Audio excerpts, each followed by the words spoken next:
అనగనగా ఒక నక్క ఒక రైతు యొక్క ద్రాక్ష తోటలోకి ప్రవేశించింది. అక్కడ దానికి ఎత్తైన పందిళ్లకు చక్కటి ద్రాక్షాలు వేలాడుతూ కనిపించాయి. ఆ పండిన ద్రాక్షాలను చూసిన నక్కకు నోరు ఊరి ఎలాగైనా సరే ఆ పళ్ళను తినాలని నిర్ణయించుకుంది. మామూలుగా అయితే ఆ నక్కకు పళ్ళు అందవు. అందుకని అది తన ముందు కాళ్ళ మీద లేచి ఆ పళ్ళను అందుకోబోయింది. కానీ పాపం దానికి అందలేదు. ఆ పైన నక్క మళ్ళీ ఎగిరి అందుకోవాలని తెగ ఆరాటపడింది. ఎంత ఎగిరినా దానికి ఆయాసం వచ్చింది, కానీ ద్రాక్ష పళ్ళు మాత్రం అందలేదు.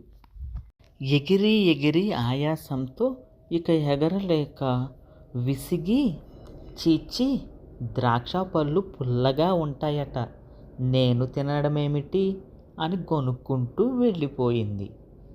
అలాగే ఎవరైనా ఏదో పొందాలని ప్రయత్నించి అది దొరకకపోతే అప్పటి వరకు దేనికోసం అయితే తీవ్రంగా ప్రయత్నం చేశామో అది ఎంత చెత్తదో, ఎంత పనికిరాదో అని చెప్పడం మనం మొదలు పెడతాము.